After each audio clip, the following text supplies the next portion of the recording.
The expansion of the coverage of the Centenarians Act is a homage to the Filipino trait of compassion, and in our culture, none are showered with more kind and loving care than our elderly.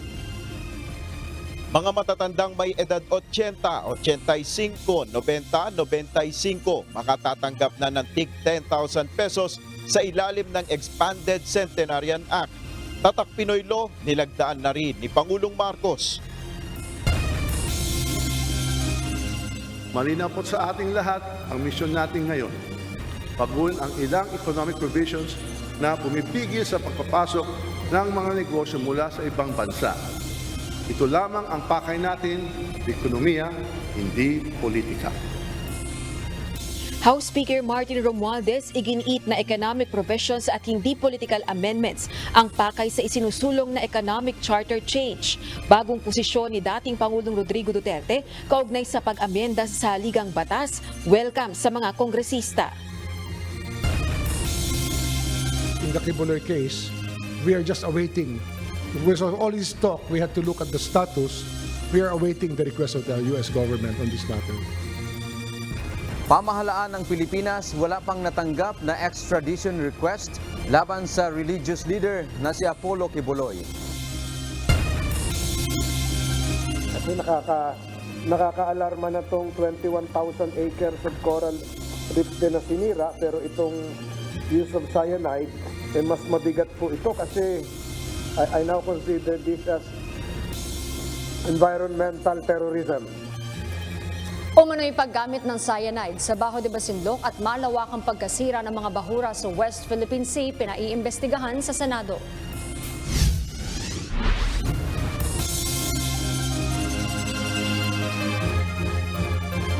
Magandang hapon Pilipinas at sa buong mundo. Una sa ating mga balita. Bukod sa centenarian, mabibigyan na rin ng cash gift ang mga matatanda na aabot na sa edad na 80, 85, 90 at 95 anyos. Ito ay matapos pirmahan ngayong araw ni Pangulong Ferdinand Marcos Jr. ang Expanded Centenarian Act. May hirit naman tungkol dito ang ilan nating mga kababayan. Ito ang balita ni Nel Maribojo. The expansion of the coverage of the Centenarians Act is a homage to the Filipino trait of compassion, and in our culture, none are showered with more kind and loving care than our elderly. Ang paglagda bilang ganap na batas sa Expanded Centenarian Act ay pagpapakita ng respeto at pagkilala sa mga matatanda. Ito ang bahagi ng mensahe ni Pangulong Ferdinand Marcos Jr. sa ceremonial signing kanina ng Expanded Centenarian at Tatak Pinoy Acts. Sa ilalim ng Republic Act No. 11982 o an act granting benefits to Filipino octogenarian and nonagenarians, mabibigyan ng benepisyo ang mga senior citizens na aabot sa edad na 80, 85, 90 at 95 ng tag 10,000 pesos bukod sa 100,000 pesos na ibibigay kapag umabot sa 100 years old o centenarian. Inaasahan na agad na mailalabas ang Implementing Rules and Regulations o IRR ng naturang batas upang agad itong maipatupad. Paliwanag ng nag-akda ng panukala na si Senator Ramon Bong Revilla Jr., ang mga senior na magbe-birthday ngayong taon at aabot sa 80, 85, 90 at 95 ay makakasama sa mabibigyan ng cash gift. Ngunit ayon sa Senador, sa susunod na taon pa itong maibibigay dahil wala pa sa 2024 national budget ang pondong kinakailangan para sa bagong batas na ito na aabot sa 2.2 billion pesos. Bale, hindi siya kasama sa 2024 budget eh. Kaya importante magpalista na sila sa OSCA.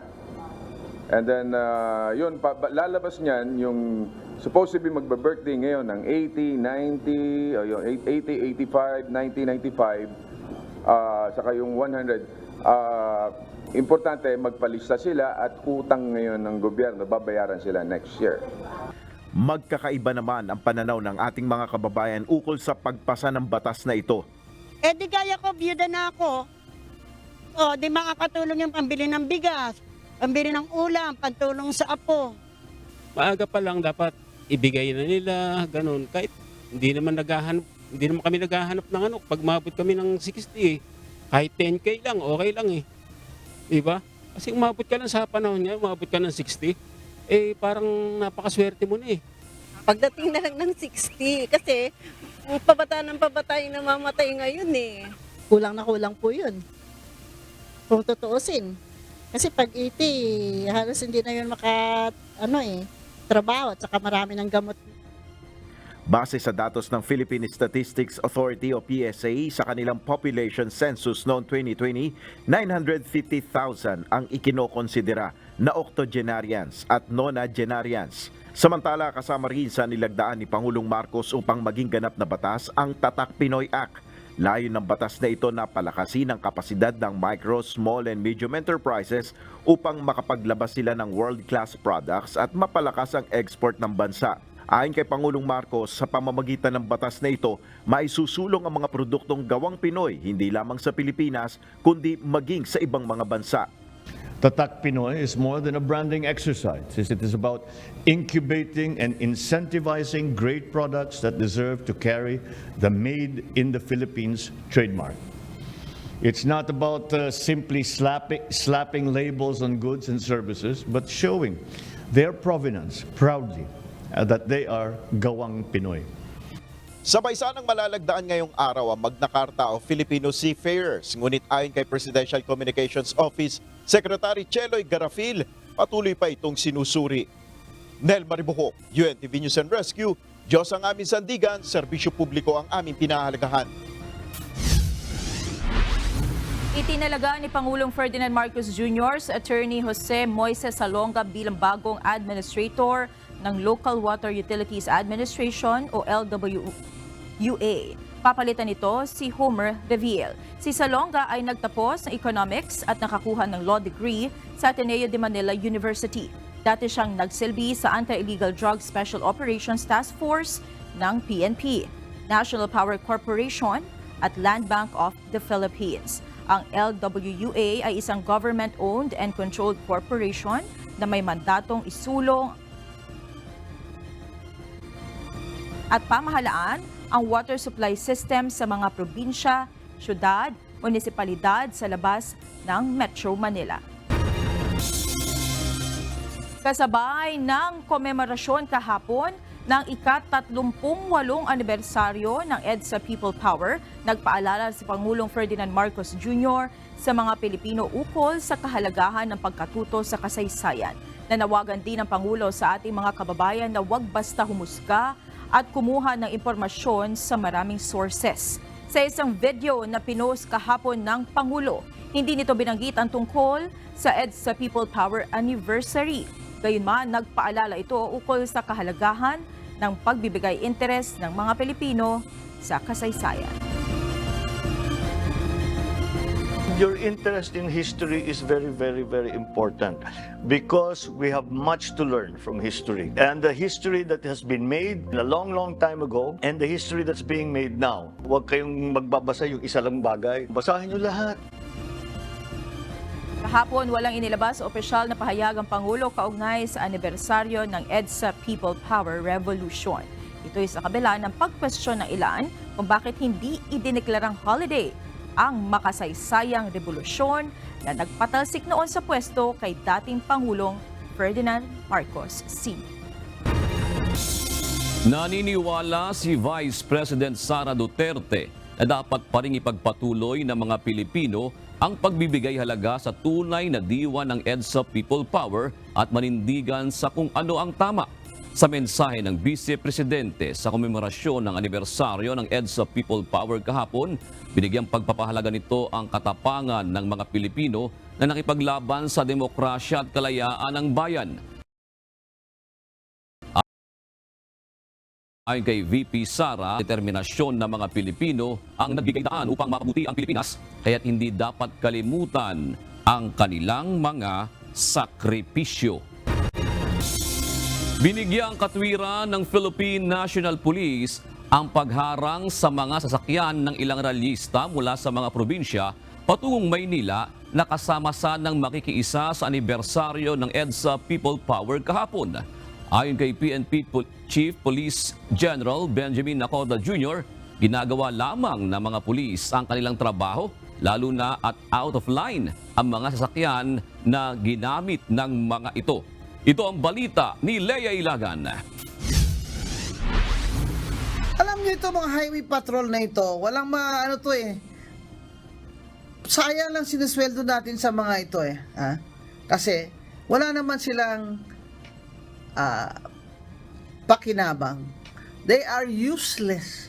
Why? Wala naman silang sniffing dogs for, let's say, drugs, di ba?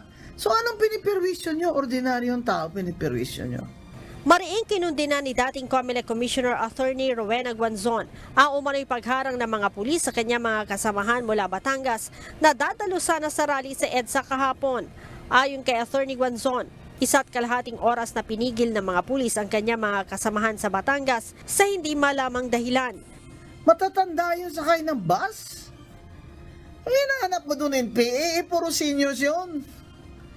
At bakit nag-search pa ang pulis mo, umakyat pa sa bus para mag-search? Anong sinesearch mo doon? Drugs? Sabi mo, trustworthiness ng bus ang dahilan kaya't mo dinelay. Ano ba talaga ang malfunction ng bus namin? Sige nga, hindi mo naman sinasabi. Basta didelay mo lang. Naghihintay ba ng suhol ang mga tao mo doon? Tanungin mo sila. Kailangan mo ng tong? Binigyang katwiran naman ni PNP Chief Police General Benjamin Acorda Jr. ang pagsita sa ilang mga sasakyang patungo sa rally. Aniya, karamihan sa mga ito ay out of line. Well, on the side of the police, ang sa amin naman is we are just implementing our mandate. It's just a regular law enforcement operation, and part of that is implementing these traffic laws and the provisions of our regulations, regulative body in coordination with LTO. Paglilinaw ni General Acorda, hindi intensyon ang mga pulis na mahuli sa aktibidad ang mga sakay ng bus. Well, with regards to the hinarang, we don't intend to suppress any rights, but with regards to violations like mga out of line, I think it's our mandate also to implement such provisions of the law. Samantala, pinuri naman ni Chief PNP ang NCRPO at Police Regional Office 7 sa payapang rally kahapon. Aniya, ginawa ng mga pulis ng maayos ang kanilang mga trabaho. Naging peaceful naman yung conduct ng rally, no untoward incidents, yung flow of traffic hindi naman naapektuhan, and with that I congratulate the men and women of NCRPO. And of course, with the supervision of our TCDS and DO. Batay sa report ng PNP, umabot sa 5,000 ang lumahok sa rally sa Maynila at mahigit sa 5,000 rin sa Cebu mula sa inaasahang 40,000 mga participants. Leia Ilagan, UNTV, News and Rescue. Diyos ang aming sandigan, serbisyo publiko ang aming pinahahalagahan. Kilala na ng Philippine National Police ang 2 sa 6 na sospek na nanloob sa ahensya Brillantes Pawn Shop sa Coronadal City na nakasuot ng police athletic uniform. Ayon kay PNP Chief Police General Benjamin Acorda Jr., base sa kanilang investigasyon, hindi pulis ang 2 sospek. Nagpanggap lamang anya ang mga ito sa pagsuot ng uniforme ng mga pulis. We are doing our best para ma-solve, and also yung nakasuot po ng police na-identify na rin natin, and he is just wearing our uniform, and hindi talaga police. Ayon pa sa PNP, mayroon na umano silang lead kaugnay sa kinaroroonan ng mga sospek. Noong nakaraang linggo, naglabas na ng 500,000 pisong pabuya ang lokal na pamahalaan ng Coronadal para sa ikadanakip ng mga sospek. Nagbabala naman ang PNP sa mga iligal na nagsusuot ng uniforme ng pulis na maaari silang makasuhan sa paglabag sa Article 179 ng Revised Penal Code. Inihayag ni Department of Justice o DOJ Secretary Crispin Remulla na pinal na ang pagkansela sa passport ni dating Congressman Arnolfo Arnie Teves Jr. Paniwala ng DOJ, lalo pang lumiliit ngayon ang mundo ni Teves. Ito ang balita ni Dante Amento. He's a fugitive from justice. He doesn't want to go home. So, it's considered final. February 8, 2024, inilabas ng Korte sa Maynila ang utos para sa Department of Foreign Affairs na kansilahin ang passport ni expelled Congressman Arnolfo Arnie Teves Jr. Ayon sa Department of Justice o DOJ, 15 araw lamang ang hihintayin at kung walang anumang apila na ihahain sa korte ay maging pinal na ito. At dahil hindi nagpakita si Teves at wala ring musyon ang kampo nito, ayon kay DOJ Secretary Crispin Rimulya, pinal na ang kautusan maliban na lamang kung may desisyon ang mas mataas na hukuman sa darating na panahon kapag sumuko o may jurisdiksyon na ang Pilipinas sa dating mambabatas. He has not appeared before the courts to contest the petition for the cancellation of the passport. Therefore, he has no personality to even appear in court and to ask for a reconsideration. That's why we consider it final and executory.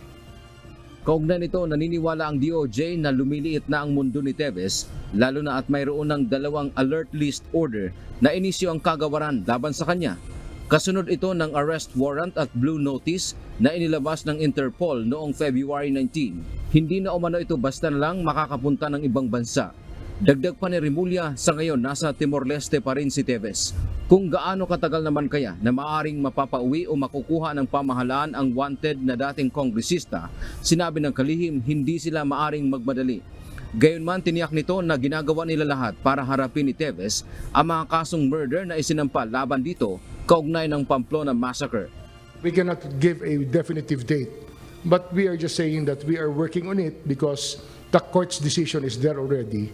So there is no way that he can travel unless he's granted asylum by another country, which is very far from our imagination.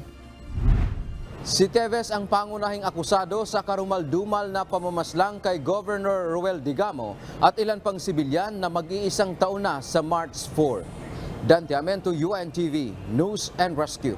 Diyos ang aming sandigan, serbisyo publiko ang aming pinahahalagahan. Nilinaw ng Department of Justice o DOJ na hanggang ngayon ay walang natatanggap ang pamahalaan ng Pilipinas na request mula sa United States government para kunin nila ang religious leader na si Apollo Kibuloy. Si Kibuloy ay isa sa most wanted individuals ng US Federal Bureau of Investigation o FBI. May mga reklamo din laban kay Kibuloy na ilang taon nang nakabinbin sa DOJ ayon mismo kay Secretary Rimulya. Nagbabalik si Dante Amento. In the Kibuloy case, we are just awaiting. With all this talk, we had to look at the status. We are awaiting the request of the U.S. government on this matter. Hinihintay na lamang ng pamahalaan tulad ng Department of Justice o DOJ ang request ng United States government para sa extradition o para ibigay sa kanila ng Pilipinas ang religious leader na si Apollo Kibuloy. Ayon kay DOJ Secretary Crispin Rimulya, ang kanilang magiging hakbang ay batay sa umiiral na extradition treaty sa pagitan ng Amerika at Pilipinas. The extradition treaty stands no matter what we do. Kapag may extradition request na anya, dadaan ito una sa Department of Foreign Affairs o DFA at saka ipadadala sa DOJ. Si Kibuloy ay kabilang sa listahan ng US Federal Bureau of Investigation o FBI na most wanted individual dahil sa sari-saring kaso tulad ng conspiracy to engage in sex trafficking at sex trafficking of children. It has to pass through a lot of channels also in the US government. I think that besides the State Department, it has to pass through the FBI. No, the FBI first before it goes to the State Department for their embassy to relay to us any request. So that's one side of it. Samantala sa pahayag ni Kibuloy kamakailan, sinabi nitong hindi na raw extradition ang gagawin sa kanya, kundi rendition o anumang oras ay maaari siyang dukutin o patayin. Ang rendition, ang ibig sabihin po, anumang oras pwede lang pasukin ang aking compound at ako ay kidnapin. It's not only rendition but also elimination. If it is possible, pwede nila akong i-assassinate. So, nandun po sa dalawang yun, kidnapping or assassination. Dagdag pa ni Rimulya, sa ngayon mayroong ilang kaso si Kibuloy na nakabinbin sa kanyang tanggapan. Ito ay petition for review ng mga complainant sa reklamong rape, qualified trafficking at cyber libel. Kasama na anya ito ngayon sa kanilang prioridad na magkaroon ng resolusyon. Ilang taon na anya itong nakabinbin sa DOJ mula pa noong panahon ni dating Pangulong Rodrigo Duterte. 6 or 7 years na yan eh. Oo, tagal na yan. 7 years probably, baka more pa eh. Baka mas mahigit pa eh. Locally, it is our call on the petition for review. But in terms of extradition, it is something beyond our control. Dante Amento, UNTV, News and Rescue. Diyos ang aming sandigan, serbisyo publiko ang aming pinahahalagahan.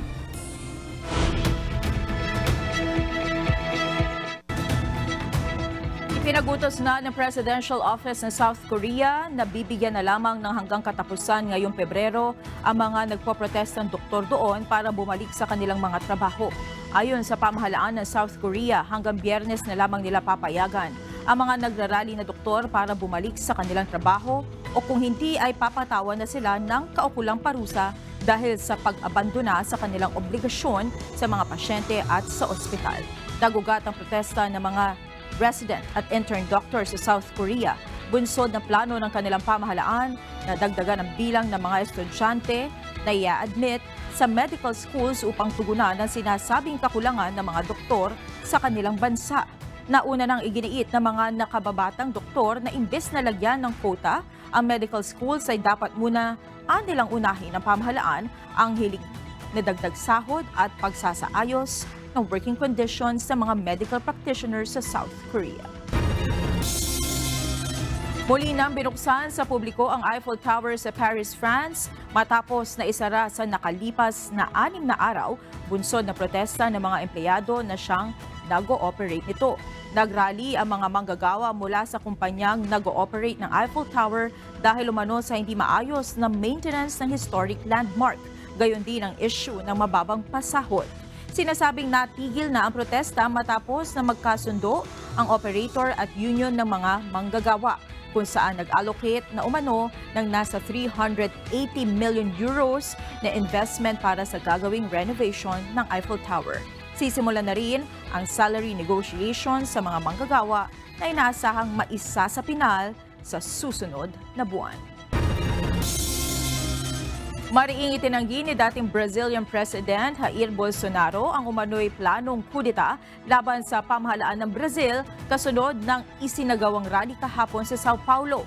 Libo-libong mga taga-suporta ni Bolsonaro ang nagtipon-tipon sa Avenida Paulista, suot ang damit na kahawig ng kanilang bandila upang magpakita ng suporta sa kanilang dating presidente sa gitna ng kinakaharap nitong kaso. Si Bolsonaro ay nahaharap ngayon sa investigasyon ng Brazilian Federal Police dahil sa umunay tangkang pagpaplano ng kudeta upang mapanatili siya sa kapangyarihan matapos na matalo sa presidential elections noong 2022.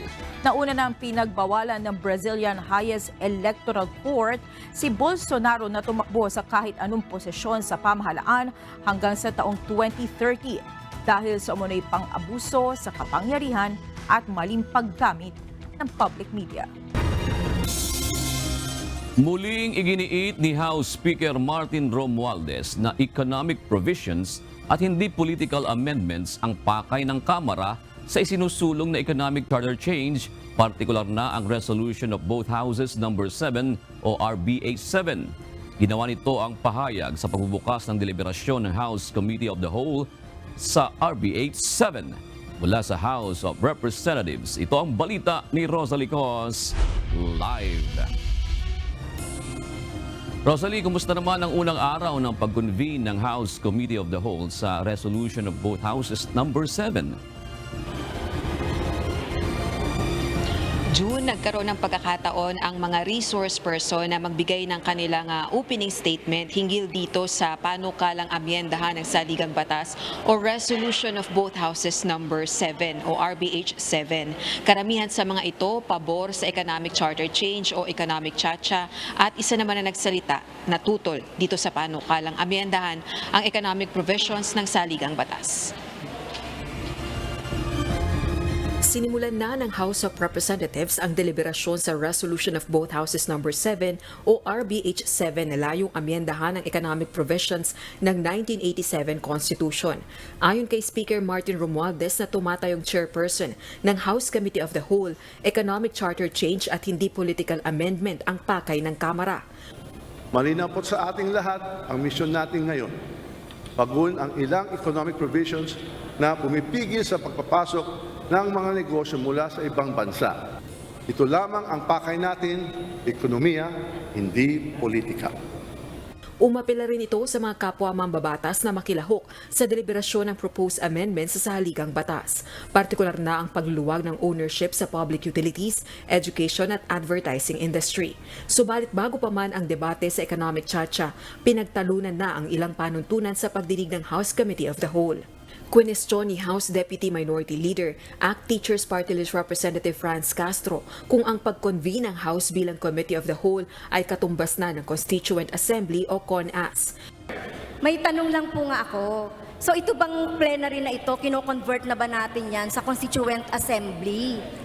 Kasi po, ang daming topic dun sa RBH. If it is simple bill lang, nakalagay sa rule natin, one topic, one bill. Maraming topic ito eh. So, ibig sabihin ba, pag-uusapan na natin dito, we are on a Constituent Assembly na po? Bahagyan na ring pinagdebatihan ang gagawing sistema sa pagpasa at pagboto sa proposed economic chacha. We vote by at least 3/4 of all the members separately, and then once we have concurred with the same resolution, then it will now be sent to the COMELEC for purposes of executing a plebiscite. And there is no more need to meet as a joint assembly, Mr. Speaker. With respect to Constituent Assembly, the representatives and the senators will meet in an assembly because it is a Constituent Assembly. They cannot be acting separately. And only a Constituent Assembly of representatives and senators can propose amendments to the Constitution for ratification by the people in a proper plebiscite. Nagsalita naman ng ilang miyembro sa economic team ng PBBM administration na naniniwalang makatutulong sa pagkakaroon ng ibayo pang foreign direct investments o FDI sa bansa ang pagluluwag sa ilang economic provisions ng konstitusyon. Kabilang din sa resource person ang Executive Director ng Ibon Foundation na si Sani Africa na tutol sa economic chacha. Anya, sa mga umiiral ng batas sa bansa, isa nga ang Pilipinas sa rehiyon sa least restrictive economies sa foreign investment. Economic chacha, we believe, is unnecessary, it distracts from real development, and is counterproductive. We think it is unnecessary because so many things can be done right now to uplift the conditions for Filipino people and to help the economy. We strongly disagree that foreign investment is a magic bullet for development. Iginiit naman ni House Deputy Speaker, Quezon 2nd District Representative David J.J. Suarez na kailangang bilisan ng Kongreso ang aksyon nito kaugnay ng RBH7. Anya, kung hindi ito gagawin, lalong mahuhuli ang ekonomiya ng Pilipinas kung ikukumpara sa ibang bansa. Ito ang layon kung bakit 3 beses sa isang linggo gagawin ang pagdinig ng House Committee of the Whole sa panukalang economic charter change. Kung hindi po natin mamadaliin, mas lalo po may iwan ang ating bansa. So, ano po ang maaasahan ng ating mga kababayan dito? I think they can expect a very fruitful, enlightening, exhaustive, and inclusive discussion, deliberation. Kaya po natin ito ginawang committee as a whole para hindi po malilimit yung discussions sa mga miyembro ng isang committee lamang kung ito po ay inilagay sa, let's say, sa Committee on Constitutional Reform. Binigyang diin din itong hindi na kailangan pang magbigay ng deadline si Pangulong Bongbong Marcos Jr. kaugnay ng economic chacha, lalo na't ilang beses na ring nagbitiw ng pahayag ang presidente sa issue. Hindi na naman siguro kailangan ipaliwanag ng ating presidente kung kailan yung deadline. Di ba? I mean, does he even have to tell us? You have to do, let's do, basic na po yun. Pag may instruction, magtrabaho na tayo. Kakailanganin pa ba natin antayin ng deadline para naman tayong mga estudyante na maghanap pa ng deadline sa homework na binigay sa atin. Ang mahalaga, we need to start and we need to start fast. Ikinatuwa naman ng mga kongresista ang pahayag ni dating Pangulong Rodrigo Duterte na komportable na itong suportahan ng economic tsa-tsa na isinusulong ng PBBM administration basta't hindi makikinabang ang mga kasalukuyang nakaupo sa pwesto sa pag-amyenda ng saligang batas. So siguro po nakikita na ng ating well-respected former President Rodrigo Duterte ang linaw na ito naman talaga yung matagal nang pinupush ng maraming administrasyon at syempre ng 19th Congress. Of course, it is a welcome development that the former President Duterte is supporting charter change. Gayunman, umaasa si House Deputy Speaker Suarez na susunod na sa yabag ng dating Pangulo ang mga taga-suporta nito. Natutuwa po ako sa pagbabago ng sentimiento ng dating Pangulo kasi lang mas magiging maganda po ito kung pati ang kanyang mga sumusuporta ay sumalamin din sa posisyon ng dating Pangulo.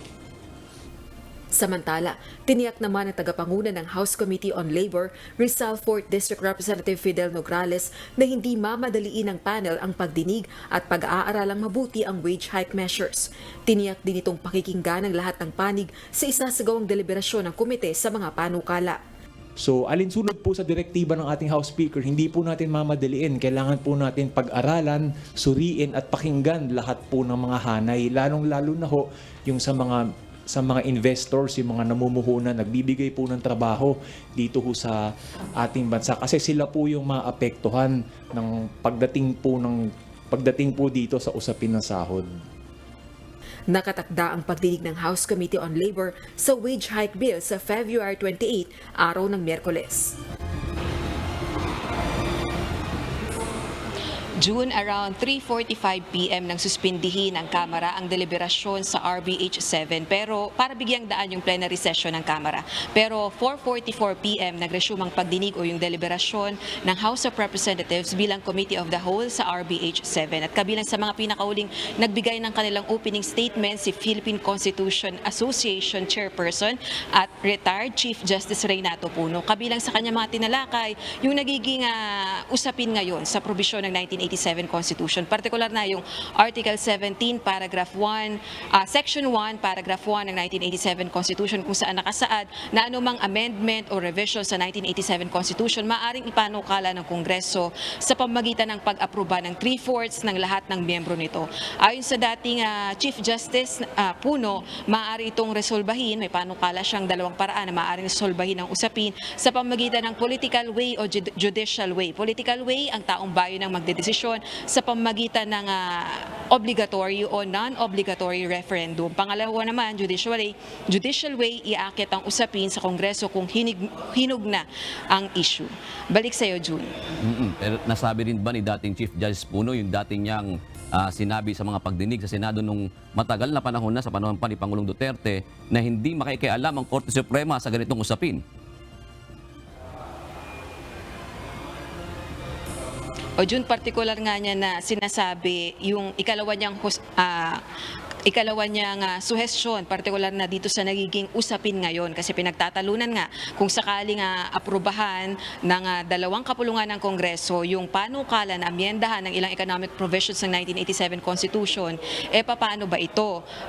Magsasama ba sa isang sesyon yung dalawang kapulungan ng Kongreso? Pagbobotohan ba ito jointly o separately? At binabanggit nga ni dating Chief Justice Renato Puno, meron nga dalawang paraan. Kabilang na nga dyan yung pangalawa na judicial way, maaari lang itong iakit sa Korte Suprema. Kumbaga kung executed na o kung meron ng reklamo hinggil sa grave abuse of discretion. Ibig sabihin kapag naisagawa na kung ano ba yung dapat na gawin ng dalawang kapulungan ng Kongreso, kung pagbobotohan ba nila separately o jointly itong pag-amyenda sa ilang economic provisions ng 1987 Constitution. So hanggang mamaya meron pang pagdinig dyan at hanggang kailan uli ito isasagawa ang pagdinig sa RBH 7? O Jun, kanina nung minomonitor natin, isa pa lang yung nakakapagtanong sa mga resource person tsaka sa mga kapwa nila kongresista hinggil dito sa RBH 7. Partikular na si Minority Leader for Peace Party List Representative Marcelino Libanan. Isa pa lang ang nakakapagtanong sa mga resource person. So maaari yang humaba hanggang mamaya. Pero ang kagaya ng sinabi ng liderato ng Kamara, 3 beses gagawin yung deliberasyon dito sa RBH 7 from Monday to Wednesday. From 1 p.m. to 3:45 p.m. Tapos 4 p.m. yung plenary session. May plenary session pa rin ang Kongreso, pero katulad kanina na wala pang 1 hour yung plenary session, ay sinuspindi na nila para ibalik ulit yung deliberasyon dito sa RBH 7. So yun, aasahan natin na 3 times a week isasagawa ng Kamara ang deliberation sa RBH 7. Lasa lang, Rosalie, hindi ba maantala naman yung mga mahalagang panukalang batas na dapat nilang dinggin? O tinanong nga yan ng media dito sa mga liderato ng Kamara, patuloy pa rin ang iba't ibang pagdinig ng mga komite sa ibang mga panukalang batas. For example, sa Wednesday, ang House Committee on Labor, dinigin nila yung mga nakabinbing panukala hinggil sa wage hike. So ibig sabihin, bagamat nagde-deliberate ang mga miyembro ng House of Representatives sa RBH 7, tuloy naman yung iba nilang legislative work. For example, yung mga committee hearings, tuloy-tuloy yan from Monday to Wednesday. Bukod pa dyan, yung isinasagawang mga press briefing ng mga kongresista araw-araw dito sa House of Representatives. So, ang binabanggit nila, hindi nila pababayaan yung iba nilang legislative work. Maraming salamat, Rosalie Cos. Samantala, muling binanatan ni Davao City Mayor Baste Duterte si Pangulong Ferdinand Marcos Jr. sa dinaos na prayer rally sa Cebu kahapon. Ayon kay Mayor Baste, scam ang ipinangako ni PBBM na 20 pesos per kilo na bigas. Muli ring pinuna ng alkalde ang People's Initiative na anyay naglalayon lamang na patagalin ang termino ni Pangulong Marcos Jr. Binanatan din nito si House Speaker Martin Romualdez na anyay naging speaker lamang dahil siya ay pinsan ng Pangulo. Samantala, inihayag naman ng Pangulo sa kanyang latest vlog na ang problema sa ngayon sa mataas na presyo ng bigas ay hindi lamang sa Pilipinas nararanasan kundi sa buong mundo.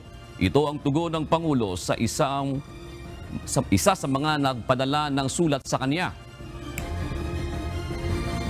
Hindi natin maiwasan na makita talagang nagiging problema ang pagtaas ng presyo ng bigas dito sa Pilipinas. Pero kung titignan po natin, kahit na yung mga nag-e-export na mga bansa ay tumataas din ang presyo nila, halos katumbas lang ng pagtaas nandito sa Pilipinas. Sinabi pa ng Pangulo na batay sa pag-aaral, kahit ang Vietnam at Thailand na nag-e-export ng bigas ay nakararanas din ng pagtaas ng presyo ng bigas. Pangunahin niya na nakakaapekto sa presyo ng bigas ay ang presyo ng langis, mga pataba at patubig na kailangang ayusin. Ginagawa natin lahat upang naman ang produksyon natin ay maging sapat na hindi na tayo nag-i-import, mababawasan ang mga inputs kung tawagin para sa ating mga farmer at sana naman may stabilize man lang natin yung presyo ng bigas. Sa ngayon ay wala pang reaksyon sina Speaker Romualdez at PBBM kaugnay sa mga bagong banat ni Mayor Baste.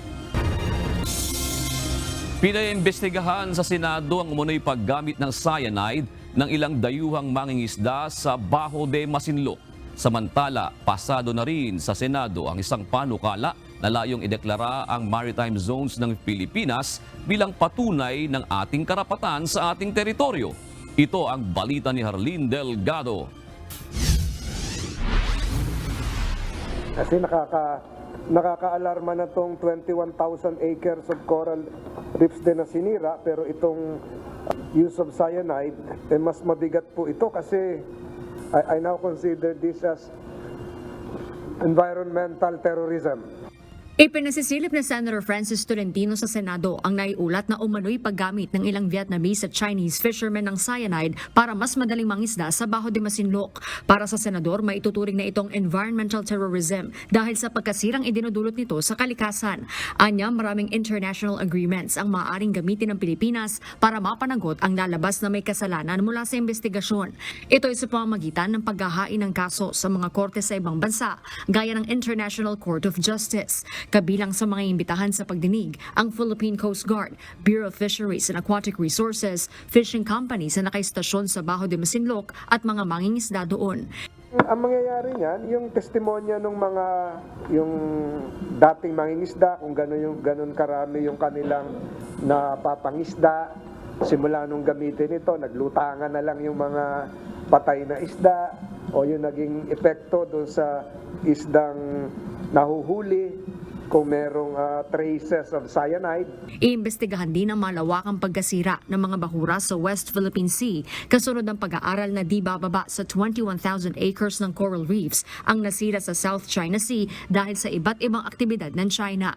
So pag napatunayan na yung damage sa coral reefs natin ay ganun ka-substantial, magbabayad kung sino man ang may kagagawa nito. Una nang itinanggi ng China ang mga paratang na kanilang tinawag na gawa-gawang alegasyon. Samantala, inaprubahan na ng Senado sa ikatlong pagbasa ang panukalang Maritime Zones Act na layong ideklara ang maritime zones at entitlements ng Pilipinas pati ng underground features na sakop ng bansa. Bagaman aminado si Senator Tolentino na hindi mapipigilan ng panukalang batas ang China sa panghihimasok at pangaharas sa mga Pilipino mangingisda, naniniwala itong paggiit pa rin ito sa karapatan ng Pilipinas sa West Philippine Sea at pagtalima sa arbitral ruling, bagay na suportado anya ng international community. Dadaan sa bicameral conference ang panukala dahil sa pagkakaiba sa bersyon ng Senado at Kamara.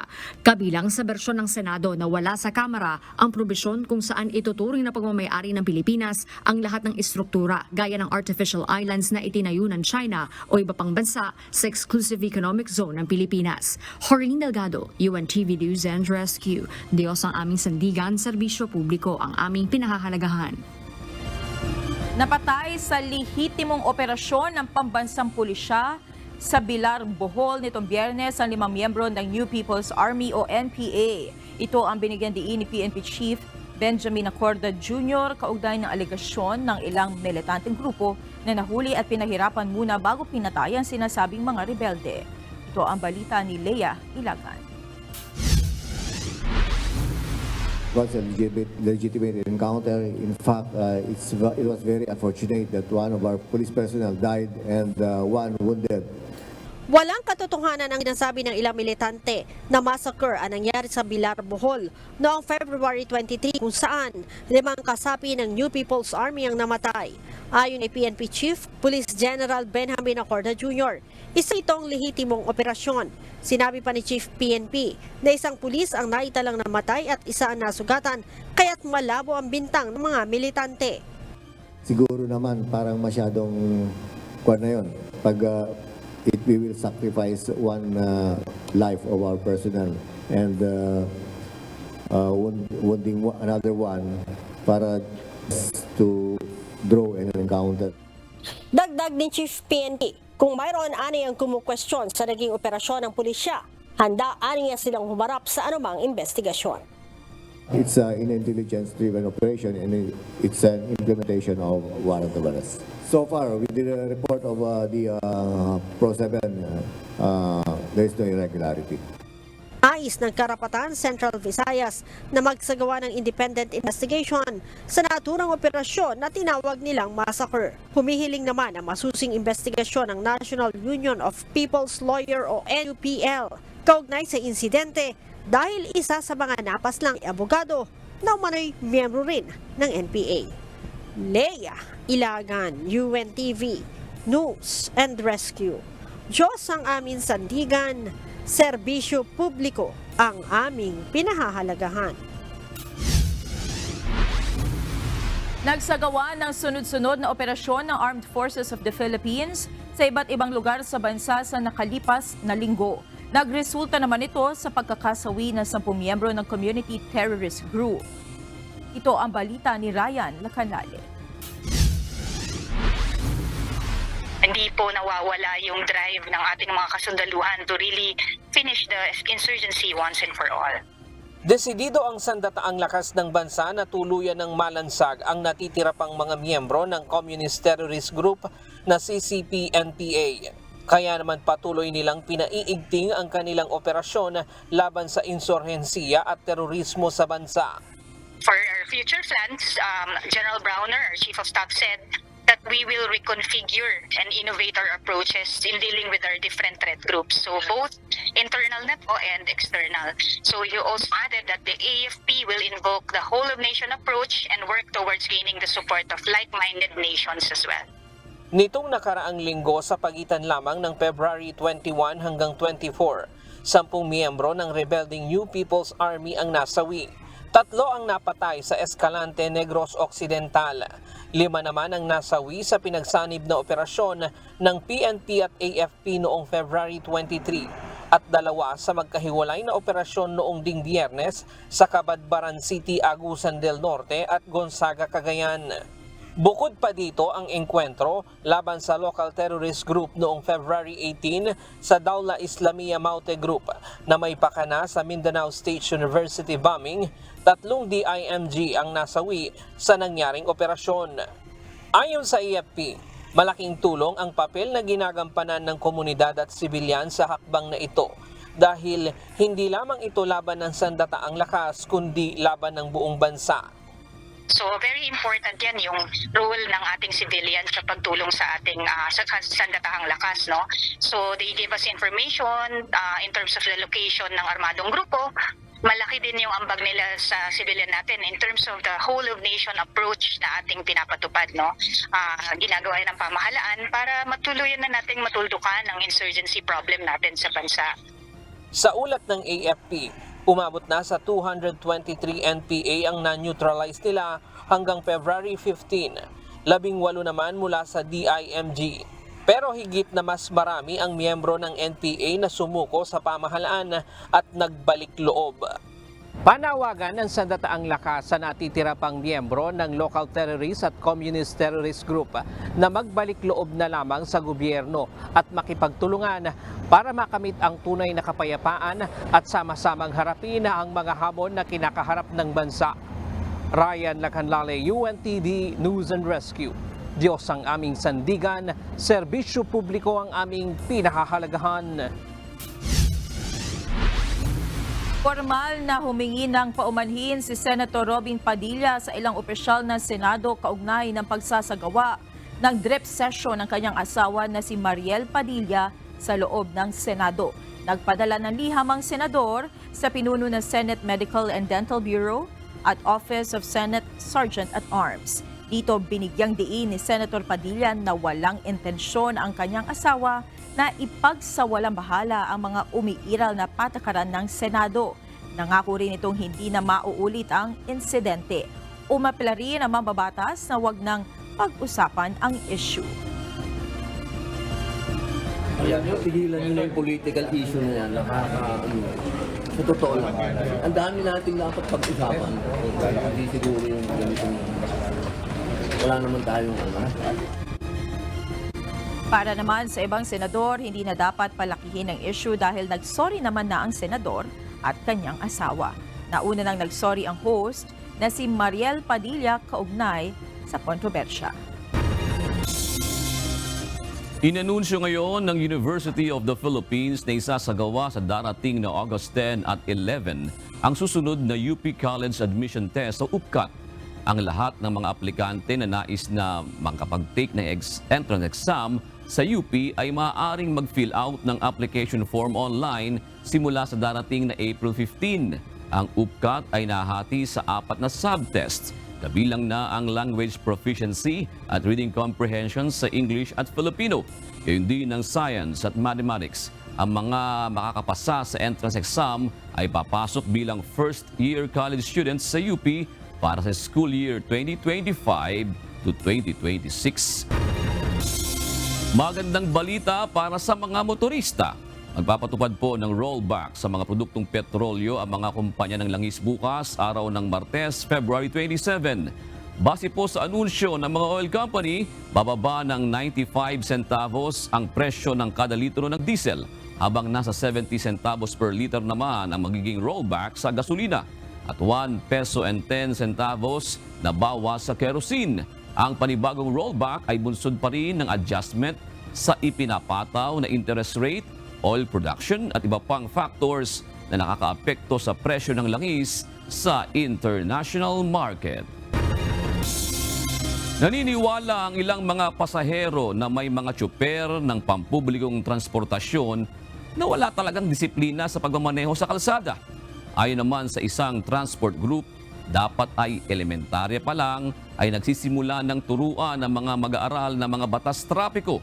Naunang nanawagan si Pangulong Ferdinand Marcos Jr. na isabay na ang pagkakaroon ng disiplina sa kalsada sa isinusulong na modernisasyon ng public transportation. Ito ang balita ni JP Nunez. Yung iba is kung paano sila magmaneho, yung bilis, wala sa tama. Yung iba naman biglang kumaka-counterflow, especially yung mga jeepneys natin. Minsan po talagang mabilis. Parang nakakatakot na nga kung kaskasero. Pagiging kaskasero, palipat-lipat ng linya at pagiging mainitin ang ulo. Ito ang ilan sa reklamo ng mga pasahero na nagsasabing may ilang mga tsuper ng pampublikong transportasyon ang walang disiplina sa pagmamaneho sa kalsada. Ang isang traffic law enforcer sa Caloocan City hindi na alam kung paano isasaayos ang pilahan ng jeep dahil sa ilang pasaway na driver na bumabalandra sa EDSA. Para sa enforcer, malaking hamon sa kanila ang pagsasaayos ng pila sa sakayan dahil may mga tsuper na ayaw talagang makinig. Hindi na sumusunod Binabaliwala nila ang enforcer na sumasaway sa kanila. Dapat maging masunurin sila sa mga enforcer para matisiplina sila. Pero para naman sa ilang mga driver ng jeep, hindi naman lahat ay walang disiplina sa kalsada dahil mayroon pa rin namang mga sumusunod sa batas trapiko. Kasi sinusunod ko naman yung batas, alam ko naman yung tama at mali. Kapag nasunod mo yung batas trapiko, para hindi ka nagkakaproblema sa kalsada. Kasi unang-una yung huli, problema mo na pagtubos. Gastos din kasi. Siyempre, kailangan pagka stop, may stoplight, pagka pula, kailangan ihinto. Iwas huli na rin. Hirap kasi pag nahuli ka, babayad ka ba 1,000, tapos maabala ka pa. Hindi kailangan sumunod ka na lang para hindi ka na maabala. Kung saan kami nakalinya, doon kami. Hindi yung kung saan ka kaliwa kanan. Ang pangit kasi pagka lumabag ka sa batas Para ang pangit tingnan. Sasabihin, pasaway ka, driver ka, wala ka disiplina. Sa pananaw ng Liga ng mga Transportasyon at Operators ng Pilipinas o LTAP, laganap talaga sa ngayon ang mga pasaway na driver, mapapribado at pampublikong sasakyan. Ayon kay Orlando Marquez na siyang leader ng transport group, dapat isama sa curriculum sa elementarya ang basic traffic rules and regulations. Mas mainam nila kung grade 3 pa lamang ay natututo na ang mga bata ng batas trapiko katulad ng mga road signages. Sa pamamagitan nito, kapag dumating na sila sa punto na magmamaneho, ay taglay na nila ang disiplina sa kalsada. Ang tamang edukasyon sa elementary pa lang dahil wala po tayong aral sa curriculum sa elementary, hindi kagaya sa Korea, sa Japan, lahat ng mauunlad na bansa. Kasama na sa curriculum ang transportation, regulation, and maintenance. Yung mga informative signboards. Hinimok ni Pangulong Ferdinand Marcos Jr. ang mga tsuper na maging disiplinado kasabay ng pagsusulong ng modernisasyon sa hanay ng mga pampublikong transportasyon. Ang bagong Pilipino ay disiplinado sa pagmamaneho, nagbibigayan, may konsiderasyon sa kapwa, sumusunod sa batas, trapiko. Yan ang mga kailangan nating i-modernize din. Tama na yung mga madamot sa daan, mga nagbababa ng pasahero sa gitna ng daan, mga hindi ginagalang ang bike lane, hindi pinapadaan ng mga ambulansya, pagpapark sa tabi ng daan na nagiging obstruction sa daloy ng traffic. JP Nunez, UNTV, News and Rescue. Diyos ang aming sandigan, serbisyo publiko ang aming pinahahalagahan. Tulong muna bago balita. Tinulungan ng UNTV News and Rescue Team ang sugatang motorcycle rider matapos mabangga ng isa pang motorcycle rider sa Silang Cavite. Isa pang motorcycle crash incident ang nirespondihan din ng UNTV News and Rescue sa Cainta, Rizal. Ito ang balita ni Juvie Saplad. Nagpapagas po ako dito sa kabila sa lahat. Nung natapos na ako, tumawid na po ako sa kabila kasi antay ko yung mga kasama ko. Ang nangyari, meron ganito sa Tagaytay, papunta na doon, mabilis siya, tapos hindi niya na-control yung manubila, kaya umabot siya sa akin. Nakatayo na ang isang motorcycle rider na ito nang datna ng UNTV News and Rescue Team sa Barangay Biga 2, Silang Cavite, matapos mabangga ng kapwa motorcycle rider, pasado 2:30 ng hapon kahapon. Mabilis naman itong nirespondihan ng grupo na nagkataong naka-standby duty sa isang event malapit sa lugar. Kinilala ang biktima na si Romeo de la Peña, 65 years old. Sugat at galo sa kanang tuhod at kanang hinlalaki ng paa ang tinamo nito bunsod ng pagkakatumba mula sa banggaan. Matapos mabigyan ng first aid ang biktima, ay tumanggi na itong magpadala pa sa ospital. Samantala, wala namang tinamong sugat ang kapwa nakabanggaang rider. Binabaybay ng UNTV News and Rescue Team ang kahabaan ng Felix Avenue sa Cainta, Rizal. Nang madaanan ng grupo ang isang vehicular accident, pasado 3:00 ng madaling araw, February 25. Iniinda ng rider ang pananakit sa kanyang kanang braso na kaagad namang nilapatan ng paunang lunas ng UNTV News and Rescue. Ayon sa salaysay ng biktima, pauwi na siya galing sa trabaho nang mabangga siya sa isang SUV na bigla nang lumiko. Matapos na mabigyan ng paunang lunas ng grupo, agad naman itong nadala sa Cainta Municipal Hospital para sa karagdagang atensyong medikal. Juvie Saplad, UNTV News and Rescue. Diyos ang aming sandigan, serbisyo publiko ang aming pinahahalagahan.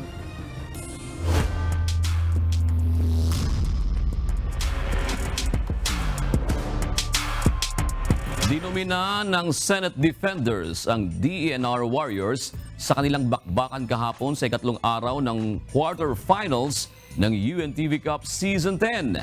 Pinigilan naman ng Ombudsman Graftbusters ang AP Cavaliers na makuha agad ang semifinal slot, habang nagwagi naman ng NHA Home Masters laban sa GSIS Furies sa overtime game. Ito ang balita ni Bernard Dadis.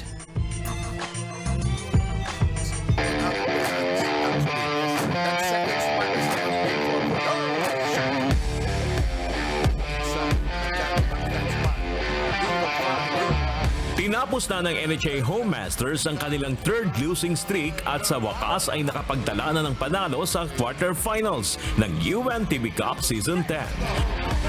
Nasungkit ng Home Masters ang much-needed win sa first game kahapon via overtime kontra GSIS Furies sa score na 111-106. Pumutok si Alvin Vitog ng 41 points, 4 rebounds at 5 assist. Kabilang dyan ang napakahalagang 8 points sa last 3 minutes ng fourth quarter, kaya nahabol ng NHA ang 7 points na lamang ng GSIS at naipwersa pa ang overtime period at karagdagang 10 points sa 5 minutes extension para buhayin pa ang kampanya ng Home Masters sa semifinals ticket. Dahil sa panalo umangat sa 8-6 win-loss record ang NHA na nasa ika-4 na pwesto, habang nabaon na sa ika-6 na pwesto ang GSIS na may 6 na panalo at 8 talo at malabo na ang tsansa na makaabante sa next round. Kailangan namin stop yung shooter nila at isang penetrator nila, pati yung low post man nila. So, kaya kailangan namin dumobol, kailangan namin humelp. So natupad naman, so nagkaroon sila ng mga lapses. So na-convert naman namin yung mga lapses nila. Kada tanggap ng bola ng shooter nila, kailangan namin i-double. Kasi titira-titira mag-3 points. So expect yung comeback namin. Nanalo na kami ngayon. So yung susunod na 2 laro, kailangan namin panalo para makahabol kami sa 3rd and 4th.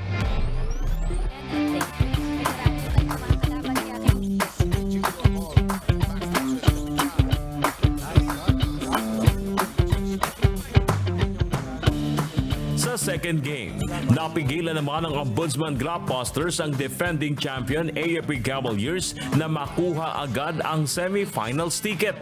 Tinalo ng Ombudsman ang AFP sa kanilang bakbakan kahapon sa score na 92-86. Best players of the game sina Samuel Ignacio na kumamada ng 20 points, 6 boards at tig 2 dimes at blocks. At si Yurick Bamba Florino na may 18 points, 4 rebounds at 2 blocks.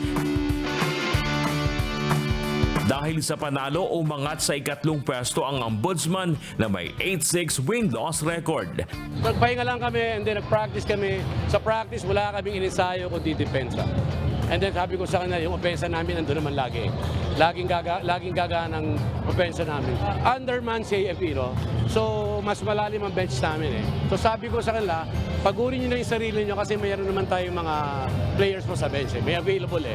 So ginawa namin, talagang tinakbuhan namin. Kailangan namin na trabahuin yung pick and roll nila, yung ball screen nila. So nakuha naman namin at saka yung mga switching defense namin. Ibig sabihin nagawa nila yung ginawa namin sa practice. Ang AFP naman na nasa itaas pa rin ng standings na may 10-4 win-loss record ay nangangailangan pa ng isang panalo sa huli nilang 2 laban para manatili ang target na maidepensa ang kampyonato. Nagkaroon kami ng actually konting lapses lang, especially dun sa defense. Bago, nagkaroon din ng momentum yung kalaban. Kaya yun, hindi kami nakapag-adjust lang agad. So, yung Ombudsman, talagang yung eagerness nila to win, nandun eh. Nawala lang yung namin, yung agresibo siguro namin.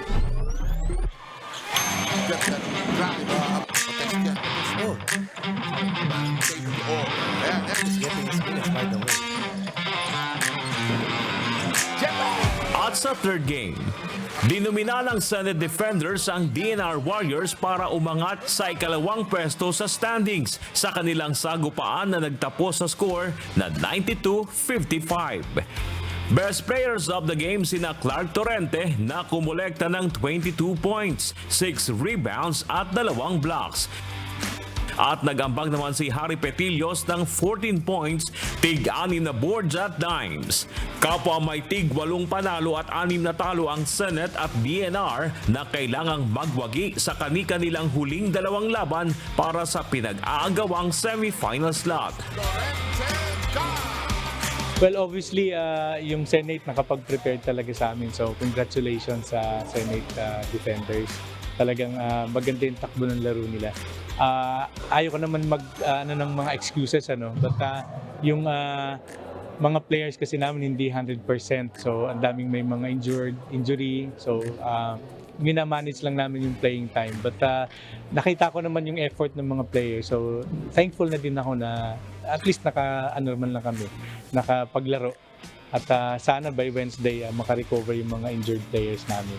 Nakakuha kami ng kumpiyansa last game sa game namin sa Ombudsman. So nakuha namin yung na kailangan namin itakbo next game. So which is dito sa DNR, kailangan namin focus sa defense, kailangan namin i-share yung bola sa isa't isa.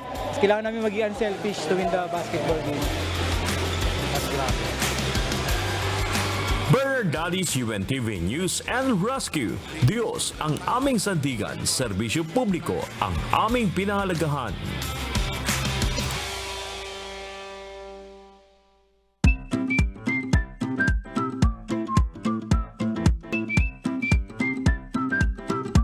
Bigyan daan na po natin ang mga komentaryo ng ating mga kauserong Pinoy ngayong araw po ng Lunes.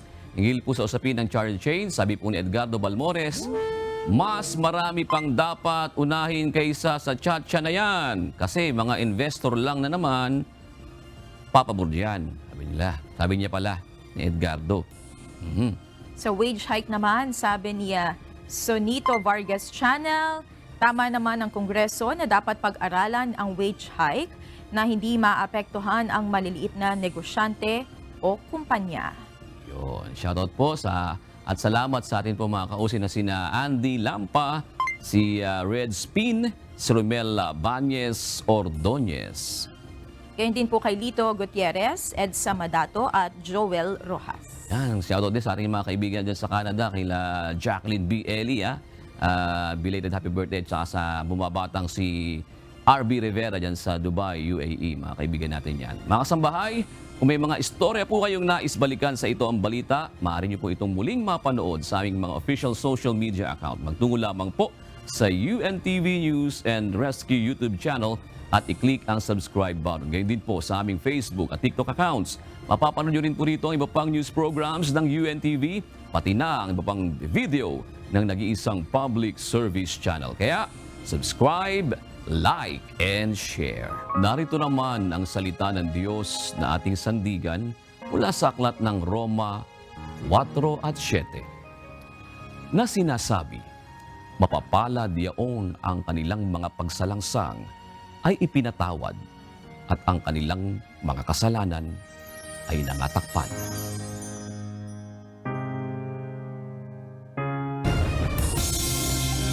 At yan ang naging kabuuan ng ating balitaan ngayong gabi. Aming inilahad ng buong katapatan kung paano namin nasaksihan. Kayo'y makapagtitiwala na ang aming nakita at narinig, ang aming ibinabalita. At dito po sa UNTV, Diyos ang aming sandigan, serbisyo publiko ang aming pinahahalagahan. Magandang gabi po.